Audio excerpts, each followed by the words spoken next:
সবার প্রতি আন্তরিক প্রীতি ভালোবাসা এবং শুভেচ্ছা জানাচ্ছি। পঞ্চম শ্রেণীর ছাত্রছাত্রীরা, তোমরা গত পাঠটা তেমন একটা দেখো নাই, তো যাই হোক, তারপর যারা দেখো নাই তারা দেখে নিবে আশা করি। কারণ প্রতিটা পাঠ দেখলেই কিন্তু অঙ্কে দক্ষ হওয়া যায়, কোনো পাঠ না দেখলে সেটা তো তুমি দুর্বল হয়ে গেলা। তো যাই হোক, আর তোমরা, আমি আবারও বলি, যারা পাঠ আর আগের পাঠগুলো যারা মনে করো একটু ভুলে গেছো বা মনে করো পারো না, সেই পাঠগুলি আবার দেখে নিবা। আর তোমরা যে কোনো অঙ্ক করার পরে আবার খাতা কলম নিয়ে চেষ্টা করবো অঙ্কটি করার জন্য পারো কিনা। একটা অঙ্ক দুইবার করবা, আর একটু সমস্যা হইলে আবার দেখে নিতে হবে। আশা করি তোমরা পারবা, একবারই পারবা, ওইটা আমি আগেও বলছি। তো যাই হোক, গত পাঠটা দেখো নাই, তারপর আমি আজকে তোমাদের বলছিলাম গসাগু এবং লসাগু শিখাই দেবো নতুন। তাই আমি আমি আজকে আরেকটুখানি কিছুক্ষণ নাম করতে গেছিলাম, একটু সমস্যা হয়ে গেছে, যে জন্য আবার ওটা কেটে আবার নতুন করে করছি। তাই সমস্যা নেই, আমি তোমাদের খাতায় করছিলাম, খাতায় আবার একটু বুঝাই দিতেছি। দেখো, আসলে বুঝাইতে পারাটাই হলো বড় কথা। তাহলে এখন তোমাদের আমরা 32 পাতার অঙ্ক করাচ্ছিলাম, তাই না? 32 পাতার অঙ্ক আজকে আমরা বলছি গসাগু। আমি একটা অঙ্ক করাই দিয়েছিলাম 32 পাতার, একেরটা এখন দুইয়েরটা আছে 39, 26 এবং 52। এটাকে যদি আমরা উৎপাদকের সাহায্যে গসাগু করি, তাহলে আমাদের 39-এর গুণনীয়কগুলো হলো, এটা আমি করছিলাম, তার জন্য আমি উঠাই নিচ্ছি, উঠাইলে বুঝাই দিই, উঠাই নিলে একটু সময় কম লাগে। তো 39-এর গুণনীয়কগুলি হলো কত? একদা তো যায়, তাই না? একদা তো যাবেই, যে কোনো সংখ্যা বিভাজ্য হবেই। 39-এর 3 দা বিভাজ্য হবে। আমি বলছি যে কোনো সংখ্যাকে যোগ করলে যদি 3 দা যায়, তো সেই সংখ্যাটা 3 দা বিভাজ্য হয়। 3 আর 9 3 12, 12 3 ছেড়া 12 বনে, অতএব 39-কেও 3 দা বনবে।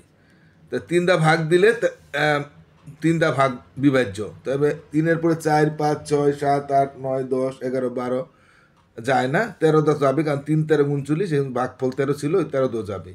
একটা সংখ্যা যতটা বিভাজ্য হয় সেটা দিয়েও যাবে, আবার বিভাজ্য সংখ্যাটা তো ভাগফলটা দিয়েও যাবে। তাই যেহেতু 3 দা গেছে, 3 13 39, 13 দা যাবে, আর 39-এ তো 39 দা যাবেই। এছাড়া অন্য কোনো সংখ্যা দা 39 বিভাজ্য হয় না। আর 26-এর গুণনীয়কগুলো হলো 1, তো যাবেই। আর আমরা সবসময় জানি 26 জোড় সংখ্যা, তাই জোড় সংখ্যা হলে 2 দা বিভাজ্য অবশ্যই হয়, কিন্তু 3 দা এটা বিভাজ্য হয় না, 4 দা হয় না, 5 দা হয় না, 6 দা হয় না। কারণ ডাইন দায় 0, ডাইন দায় 5 থাকলে 5 দা হয়, এরকম কোনো সংখ্যা এখানে নাই। আর 6 2 8, 8-এর 3 দা বিভাজ্য করলে বিভাজ্য হয় না, অথবা 3 দা বিভাজ্য হবে না। তাহলে আবার 13 দিয়া বিভাজ্য আছে। হ্যাঁ, 13 দোকানে 26 হয়েছে, 13 দা। আর 26-এ তো 26 দা বিভাজ্য হবেই। 52-এর গুণনীয়কগুলো কি আমাদের? 1 দা তো যাবেই, আর জোড় সেহেতু 2 দা যাবে। আর 4 দা ও 52-এর ভাগ যায়, 4 দা 52-এর ভাগ যায়, 4 4, 12, 3 4 4 13 52 হয়। 4 দা যাওয়ার পর 5 দা যাবে না, কারণ ডাইন দায় 0, ডাইন দায় 5, 5 দা যায় না, 6 দাও যাবে না, 7 দা যাবে না, 8 দা যাবে না, 9 দা যাবে না। তাহলে এরপর 13 দা যায়, 4 13 52, তো 13 দাও যাবে, 52 তো 52 দা যাবেই। তাহলে 39, 26 এবং 52 সাধারণ গুণনীয়কগুলো আমরা কি পাইলাম? 1 আর 13 ছাড়া কোনো সংখ্যা বনে না। 1 দাও বনছে আর 13 দা বনছে। তো এর মধ্যে সর্বোচ্চ যে সংখ্যাটা গরিষ্ঠ, তো এটা তো গসাগু, তো গরিষ্ঠ সবচেয়ে বড় সংখ্যা যেটা বনবে সেটাই গসাগু হবে।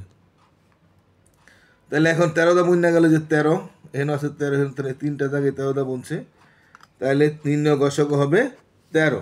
আর 1 দা বনছে, কিন্তু 1 দা তো ছোট, ওটা আমরা হবে না। আমি তোমাদের বলছি যে ইউক্লিডীয় পরীক্ষা হলে সবচেয়ে মানে কোনো অঙ্ক ইউক্লিডীয় পরীক্ষা গসাগু লসাগু করতে পারলে সবচেয়ে ভালো হয়। এটা ভুল হওয়ার সম্ভাবনা কম থাকে, আর ঝামেলাও কম। তা ইউক্লিডীয় পরীক্ষা আমরা করি 39, 26, 52। এর মধ্যে সবচেয়ে ছোটো সংখ্যা কত? 26। দ্বিতীয় বড় হইলো 39। তাহলে সবচেয়ে ছোটো সংখ্যাটা দ্বিতীয় বড়টাকে আমরা ভাগ করবো। তা 26 অক্ষে 26 বিয়োগ করলে, যেহেতু বনে নাই, বিয়োগ করলে 13 থাকে। এই যে অবশিষ্টটা রইল বা ভাগশেষ রইল, এই ভাগশেষ দিয়া আগের ভাজককে ভাগ, অর্থাৎ এই ভাজক মানে যেটাতে ভাগ করি সেটাকে ভাজক বলে। তো 26 দা ভাগ করছিলাম, তো 26 তো ভাজক, তো আগের ভাজককে আবার এই ভাগ শেষ দিয়া বা অবশিষ্ট দিয়ে ভাগ। তাইলে 13 দা এই 26-এ ভাগ করলে 13 দোষে, এইবার কিন্তু 13 দা বিভাজ্য হয়ে গেল। তা আমি আর করতে হইব না, যদি আবার না বনতো আবার আমরা আগের ভাজককে ভাগ করতাম। তো এটা যেহেতু নিঃশেষে বিভাজ্য হয়ে গেছে, আর করতে হবে না। এইবার 13 দিয়া আমরা বনছে, এবার 13 দিয়ে আমার এরপর সর্বোচ্চ সংখ্যা আছে 52। এই 52-কে আমরা ভাগ করব।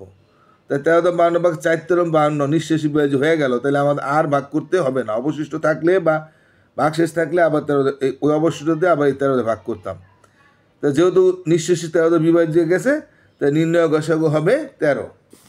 তা ঠিক আছে, আমরা এটা বুঝতে পারলাম। এরপরে আমরা পরের একটা অঙ্ক আছে 3 নম্বর, 12, 24, 36। এটাকে যদি আমরা উৎপাদকের সাহায্যে গসাগু করি, তা 12-এর গুণনীয়কগুলো হলো কত?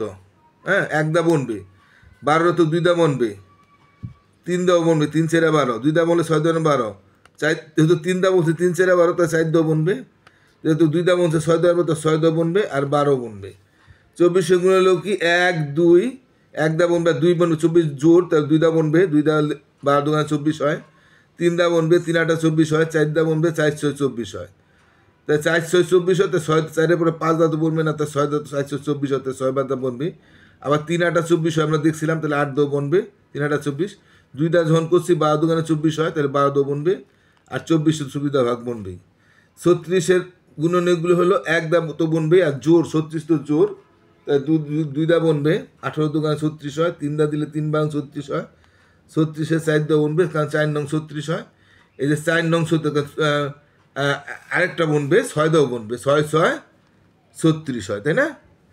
6 সরি দিন, এটা 6 6 36, তা 6 দা বনলে 9 দাও বনবে, 4 নং 36, 6 দা 9 দা 12 দা বনবে, 3 বাং 36, আর 2 দা যেহেতু 18 দা 36, 18 দা বনবে 36। অনেকগুলি সংখ্যা এটা বনে, 1 2 3 4 6 9 12 18 36 দা বনে। তো এখন যাই হোক, এখানে 12 24 36-এর সাধারণ গুণনীয়কগুলো কি কি কি দা বনছে?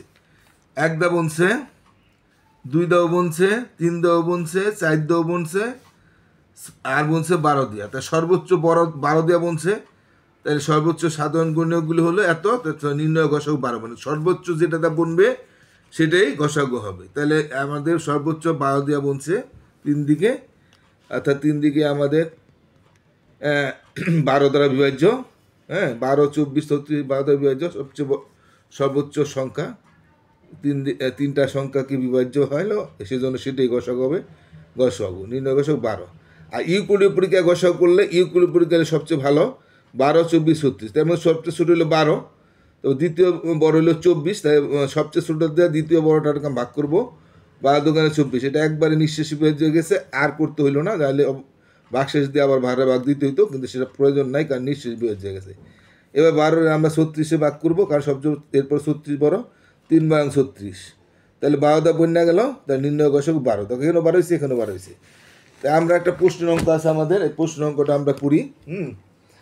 প্রশ্নের অঙ্কটা কি আছিল? এখানে বইয়ের মধ্যে আছে 33 পাতায়। এই অঙ্কটা আমরা একটু দেখি।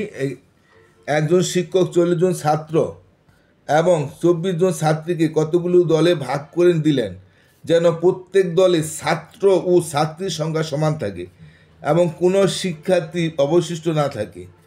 সর্বোচ্চ কয়টি দলে ভাগ করা যাবে এবং প্রতি দলে কতজন ছাত্র ও ছাত্রী থাকবে? এখন ছাত্র যতজন এক দলে থাকবে, ছাত্রীও ওই দলে ততজনই থাকবে, হ্যাঁ, বেশি কম হবে না। তাই সর্বোচ্চ কতজন, কয়টি দলে ভাগ করা যাবে? সর্বোচ্চ এভাবে যদি ছাত্র আর ছাত্রীকে সমানভাবে দিলে সর্বোচ্চ কয়টি দলে এভাবে আমরা এই 40 জন ছাত্র ছাত্রীকে ভাগ করতে পারি। যেহেতু সর্বোচ্চ বললে গসাগু করতে হয়, সর্বোচ্চ, বড়, বৃহত্তম, হ্যাঁ, বেশি, এরকম চাইলে গসাগু করতে হয়। যে সর্বোচ্চ চাইছে, তাহলে আমরা একটা কী হবে, যে 40 জন ছাত্রী এবং 24 জন 40 জন হইল ছাত্র, 40 জন ছাত্র এবং 24 জন ছাত্রীর সংখ্যাকে গসাগু করলেই সর্বোচ্চ দলের সংখ্যা পাওয়া যাবে। 40 জন ছাত্র এবং 24 জন ছাত্রীর সংখ্যাকে গসাগু করলেই সর্বোচ্চ দলের সংখ্যা পাওয়া। তাহলে 40 এবং 24-এর গসাগু হলো, আমরা ভাগ করি, 24 দা ছোটোটা দেওয়া বর্ডার ভাগ করবো, আমরা ইউক্লিডীয় পরীক্ষা করলাম।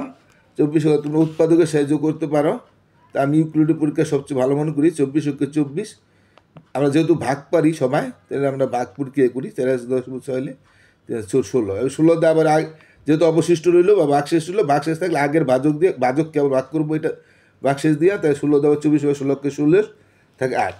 এবার আবারও ভাগশেষ 8 থাকে, আগের ভাজককে আবার ভাগ করতে হবে, 8 2 16। এইবার 8 দা নিঃশেষী বিভাজ্য গেল, আর আমার ভাগ করতে হবে না, তাহলে গসাগু হবে 8, সর্বশেষ যেটা দেওয়া বিভাজ্য এটাই। তা সর্বোচ্চ 8 দলে ভাগ করা যাবে। হ্যাঁ, সর্বোচ্চ কয় দলে ভাগ করা যাবে? 8 দলে ভাগ করা যাবে। তা প্রতি দলে ছাত্র সংখ্যা হবে কত? যেহেতু 40 জন ছাত্র ছিল, তা 8টা দলে 40 জন ছাত্রকে যদি আমরা 8টা ভাগ করি, তা 5 জন করে ছাত্র হয়।